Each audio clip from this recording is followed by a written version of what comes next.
May you ever rebuild your life with a hammer, a dream, and a lake view, only to have a Karen wedge her white whale of an escalade across your driveway like she was christening the Titanic of entitlement. Me. I'm not talking about a neighborly mishap. I'm talking about full throttle, high horse, adjacent chaos, served with a clipboard, a camera, and a side of spiritual parking alignment violations. Me. That's when I knew this wasn't going to be solved with reason. This was war HOA style. Let's just say things escalated fast. Tell me where you're watching from and if you've ever had a neighbor like this. I was raised to be polite. Say thank you, hold the door, and don't weld your neighbor's windows shut. But after 6 weeks of Judith Bloomfield, I started rethinking a few of those. The first time her pearlescent Lincoln blocked my driveway, I thought it was an accident. Maybe her GPS glitched or she mistook my cabin for a yoga retreat. I left a note. Hi Judith, me. Friendly reminder this is a private driveway. She responded by taking the note, writing, bless your heart, on the back, and sliding it under my door like a passive-aggressive carrier pigeon.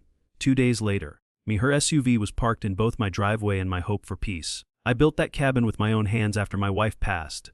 Every beam, every nail, therapy with a hammer. But apparently, Judith thought it was decorative. I tried subtle signs. I made a custom, private parking only, plaque out of walnut and brass. It was nicer than her OA newsletter. She rolled over it, literally, flattened it like she was setting the tone for the next HOA meeting. When I approached her to talk it out like neighbors do, she smiled like I was an intern auditioning for her time and said, you seem very tense. Whiz, maybe take up meditation or fewer boundaries. That's when I realized she wasn't just clueless. She was weaponized entitlement. She'd been HOA president at her last neighborhood and got removed for abusive spreadsheet behavior. So now she wandered our lakeside suburb like a disgraced royal, inventing rules and self-assigning titles. She once told the mailmen only approved mailboxes should receive mail. Yours is too enthusiastic. She used a leaf blower at 7 a.m. Claimed it was emergency dust dispersal.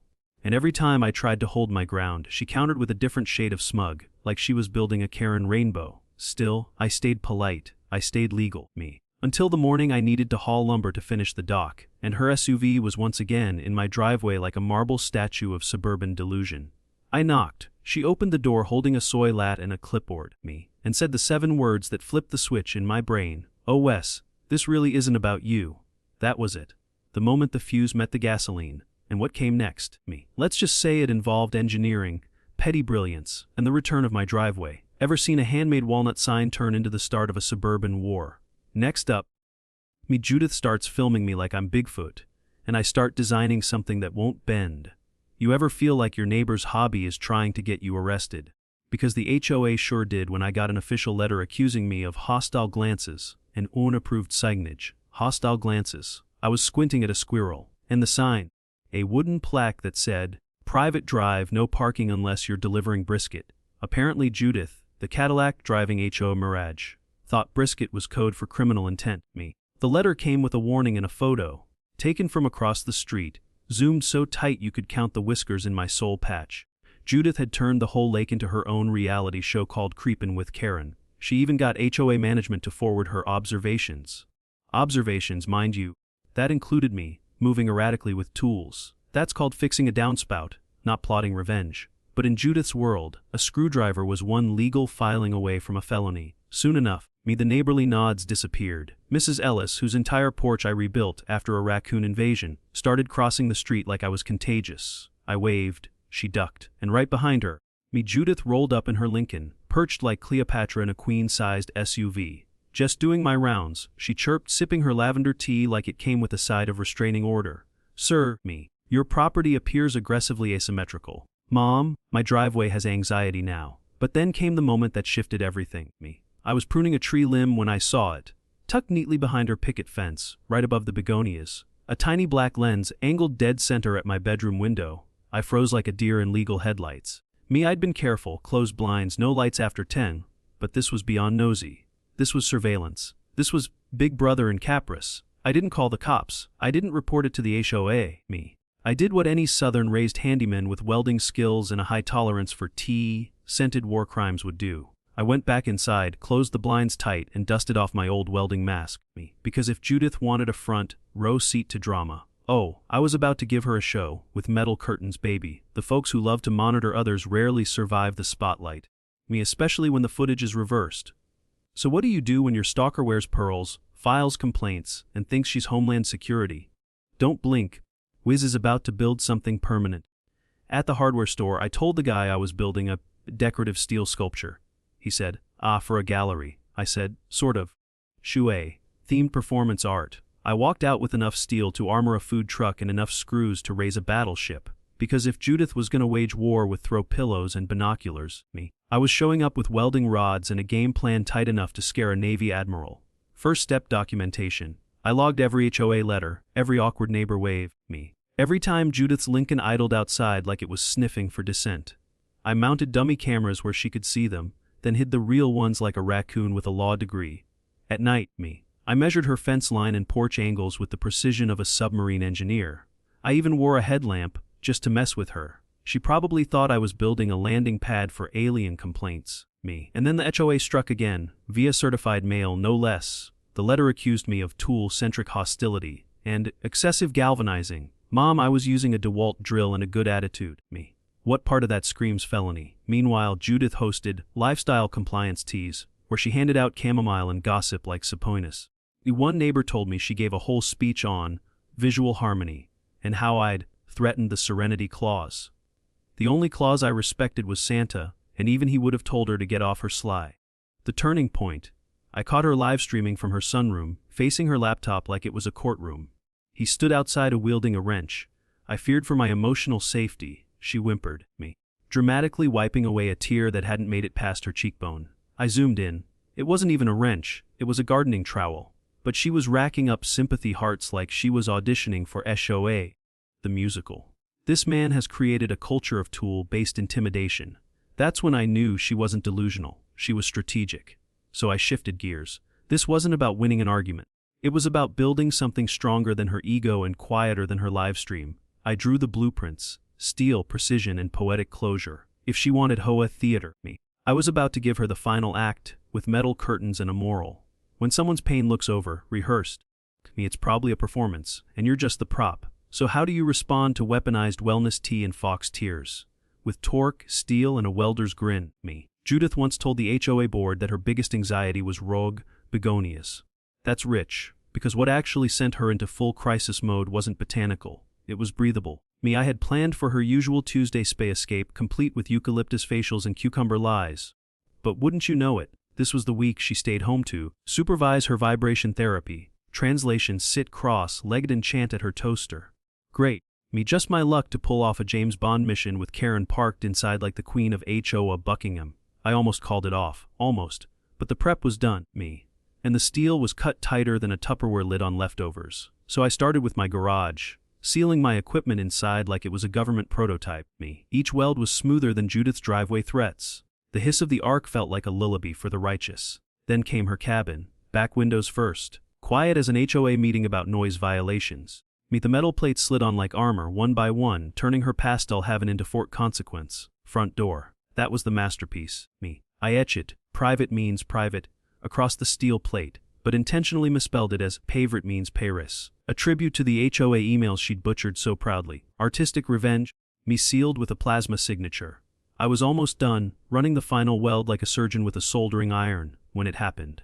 From behind the tinted glass, a beam of light flickered. Not moonlight, not porch light, flashlight. She never left. I froze. My torch in one hand, heart in the other. For a second I considered undoing the weld, but then I thought about every fake HOA violation. Every smirk behind her Lincoln's tinted windshield. Every time she weaponized her voice like a foghorn of superiority. Nope, this wasn't an accident. This was an exhibit in karmic architecture. She wasn't a hostage, she was a house guest of her own hubris. And if she wanted out, she could call the same HOA she used to silence everybody else. Petty likes to yell, but precision. Precision just welds the door shut and leaves a message in metal. What happens when Karen realizes her morning tea party is now a silent retreat, with no exits? If you've never heard a grown woman scream into a vent while wearing silk pajama pants with rhinestone cuffs, you're missing out on the kind of opera that makes Mozart look lazy. Judith went full community theater the morning after I finished it. Project Wrap Up. She screamed into floor vents like they were talkies to the underworld, then started whacking the window plates with her 300 aromatherapy ladle. Her voice bounced around the steel like a squirrel trapped in a trash can. No direction, no dignity, just rage in a can. Meanwhile, I was 4 hours away, spooning beef stew in a cabin and watching the feed like it was season 3 of Karen Winter Edition. By day 2, she'd moved into interpretive dance territory, waving linen napkins through cracks, throwing essential oil bottles like smoke bombs, and once, just once, trying to wedge her slipper through a bolt hole like she was launching a rescue flare. The best part. Every attempt to send a message failed. She scribbled notes on her HOA stationery, folded them into desperate little darts, and tried to shove them through the vents. But the wind wasn't on her side. Each one fluttered back in like a rejected wish. One note got caught on her indoor plant, the same one she once cited me over for. Excessive leaf noise. Oh, the irony. Now here's where it gets interesting. Marge Delaney, our neighborhood's unofficial gossip hub and bulk cinnamon raisin buyer, happened to stroll by. She heard Judith's muffled wails and, God bless her, called the HOA emergency hotline. Hello. Yes. I believe someone's Alexa has been possessed, she reported, sipping her thermos like this was just her Tuesday enrichment. Marge didn't knock, didn't wave, just filed it like a wildlife sighting. A Karen in containment. Fascinating, but this is the moment the neighborhood starts to notice something's off. Meanwhile, Judith's meltdown evolved. She tried guilt, help me. I'm being held hostage! Then blame. This is a hate crime against HOA officials! Then the real kicker, I am the property manager. You will release me immediately? To which the steel door replied with silence and condensation. Judith had spent years building cages of control, rules, fines, passive-aggressive emails, and now she wanted out of her own blueprint. But karma doesn't do guest passes. Especially not for people who staple laminated signs to birdhouses labeled incorrect seed usage. By the time night 3 rolled in, she'd constructed a full narrative about being illegally confined by a dangerous welder who hates authority. And maybe she had a point, But here's the thing. No one's listening when your reputation is built on petty wars over mailbox paint. The very neighbors she once weaponized were now sipping wine and saying, I always felt like she had a bunker vibe. When you train your world to fear you, don't expect a search party when you go missing. Can Judith charm her way out of welded karma, using HOA bylaws and peppermint breath, Or will the board finally look past her PowerPoint and ask what's really behind door Fay 1, Judith once claimed her neighbor's wind chimes violated acoustic hygiene. Yet now she was banging on metal plates like she discovered Morse code and anxiety at the same time. By day 4, her cabin was surrounded, police, HOA board members, and about 9 curious neighbors holding lawn chairs and snacks. She emerged from the front plate looking like a lavender-scented ghost. Hair flattened like she'd been sleeping on dryer sheets. Waving her arms like a flight delay had personally offended her. That man's a hazard to harmony, she howled, jabbing her finger toward my driveway like it owed her money. I just stood there in my cargo shorts holding a gas receipt and a coffee thermos. Wesley, she shrieked, weaponizing my full name like it came with a court summons. He welded me in. I have footage. I have trauma. He's emotionally unstable. He once glared at my seasonal wreath. But before the HOA could even reach for their clipboard, I calmly handed the officer a folder like it was a high school science fair. Champground logins, receipts, photos with timestamps. I said, sipping my lukewarm brew. I've been out of town building birdhouses and trust. The officer's brow twitched. One cop leaned in and muttered, he even laminated it. Judith's jaw dropped like I just performed tax evasion on camera. Then Marge stepped up like the town historian with perfect comedic timing. Actually, she said, holding a wrinkled letter like a golden ticket, Judith's got quite the history. Turns out her last HOA had formally booted her for filing 83 complaints in 11 months, including spying on neighbors' garage door patterns, said she was investigating suspicious car placement. Marge added, snorting into her iced tea, you could feel the neighborhood's mood shift, like someone had finally turned off the tension sprinkler. Side eyes turned into raised brows. The whispers began. Wait, she did this before. I thought she moved here for peace and quiet. Nah, she moved here for a new cast. Judith's composure cracked like a frozen garden gnome.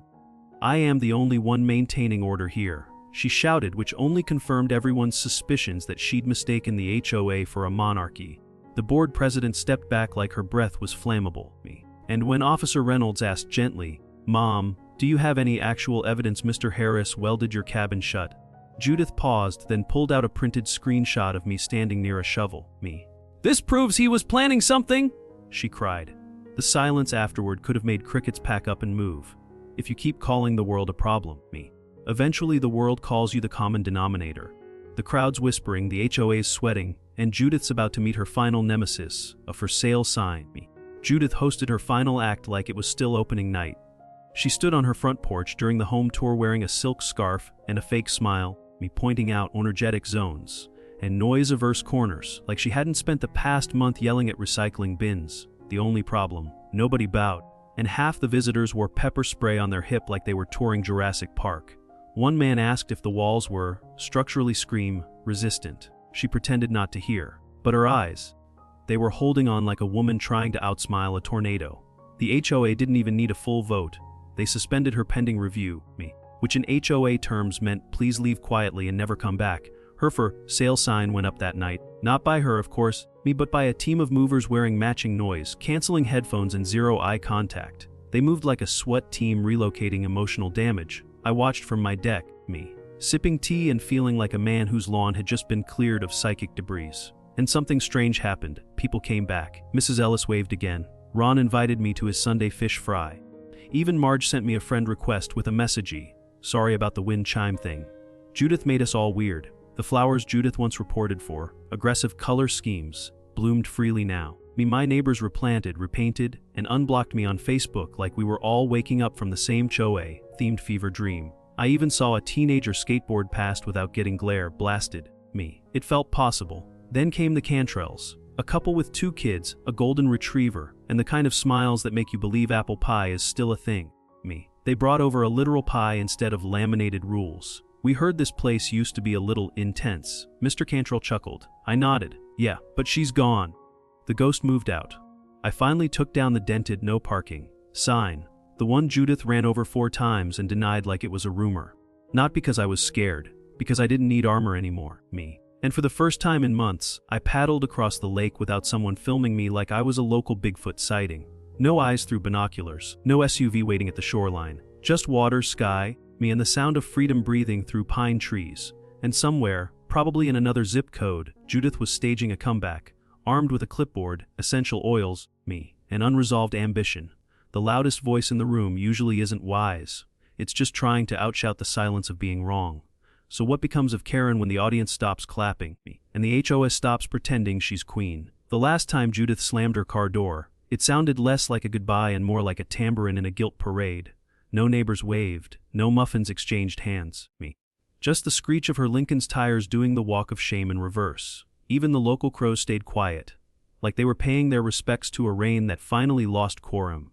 I stood on my front steps, sipping black coffee from a chip mug that said world's most tolerant neighbor, and I swear the air smelled less judgmental already. She didn't say goodbye, of course. Not to the board, not to the Cantrells, not even to the mailbox she once accused of emotional inconsistency. She just drove off, face tight, window cracked, me blasting smooth jazz like she was trying to drown out the sound of consequences. And you know what? That was fine. Some exits don't need fanfare. They just need to be final. No cupcakes, no closure, just clean, blessed, binocular-free silence. That afternoon I heard a knock. It wasn't HOA certified. It was Danny Cantrell, freckles, oversized hoodie, fishing pole in hand. Mr. Wes, can I fish with you? He asked. Already halfway to my dock. Sure, Danny, I said. Nobody's watching us with binoculars anymore. We cast lines into the water like nothing had ever happened. Like peace wasn't something to defend anymore, but something you could finally enjoy without filing a form first. The lake shimmered. The dock creaked in all the right ways. And for once, the only thing buzzing was the occasional dragonfly. Not a phone alert about unregulated kayak movement. Then came the line I'll never forget. As we reeled in a sunfish, Danny said, Mom says that lady used to hide in her closet and file noise complaints. I just stared at him, then burst out laughing. She finally got quiet. I muttered half to him, half to the ghost of HOA nonsense that still lingered like citrus, scented trauma. We didn't need to say more. The kid grinned and we cast again, the kind of cast that says, yeah, we're gonna be alright. The old dented sign now hangs in my garage like a war medal, the steel plates, recycled into kayak racks and wind chimes that Judith would have hated. The community feels lighter.